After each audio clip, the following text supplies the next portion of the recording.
فرقے گروہ یہ حسد کی بنیاد کے اوپر معرض وجود میں آتے ہیں،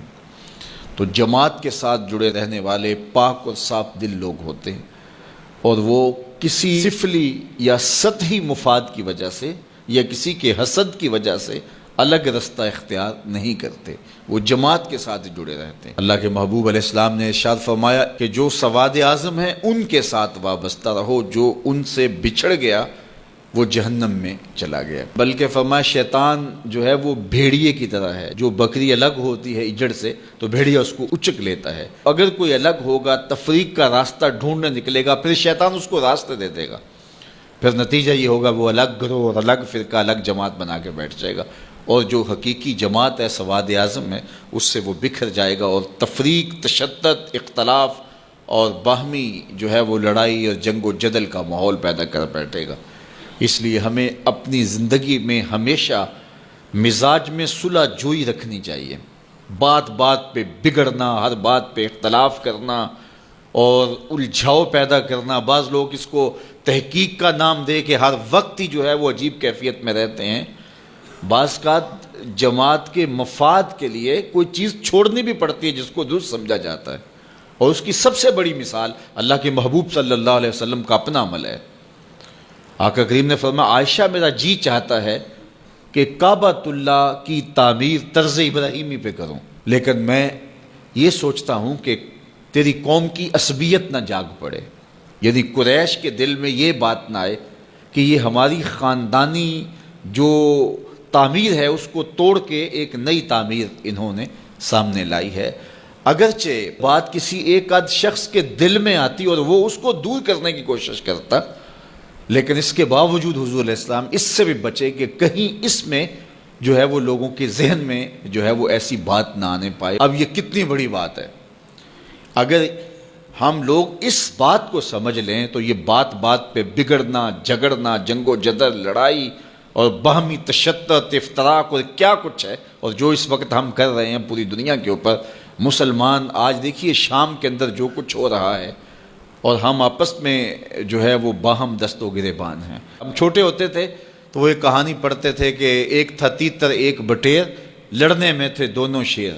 لڑتے لڑتے ہو گئی گم، ایک کی چونچ اور ایک کی دم، دونوں کو نقصان ہو گیا، ایک کی چونچ جائے گی اور ایک کی دم جائے گی۔ تو ہم جب امت مسلمہ آپس میں جنگ و جدل کا ماحول ہی قائم رکھے ہوئے ہوں گے تو پھر نتیجہ کیا یہ ہوگا کہ شام کے اندر جو ظلم ہوا، اس سے قبل جو یمن میں ہو رہا ہے، اسی طرح برما میں جو کچھ ہوا، افغانستان کے اندر جو کچھ ہوا، 56-57 اسلامی ملک، اور ہماری یہ حالت، بس ہم جغرافیائی الجھنوں میں ہیں۔ اس امت کو اس تقسیم میں ڈالا گیا ہے۔ یہ اب بھی بہار عرب پچھلے دنوں میں چلی، عرب نیشنلسٹ اور یہ جو کچھ بھی ہے، یہ تعصب اور یہ عرب و عجم کی تقسیم اور یہ سرحدی تقسیم امت مسلمہ کے اندر امت کو منتشر رکھنے کے لیے یہ بت گھڑے جاتے ہیں تاکہ امت تقسیم رہے۔ تو جب سلطنت عثمانیت توڑی جانے لگی تو اس وقت یہ بات کہی، عربوں کا تعصب ابھارا جانے لگا اور عربی عجمی کی تقسیم کو ہوا دی گئی، تو اس وقت اقبال نے کہا یہ بت یعنی قومیت کا بت، یہ بت کے تراشیدہ تہذیب نوی ہے، یہ نئی تہذیب نے یہ بت تراش کے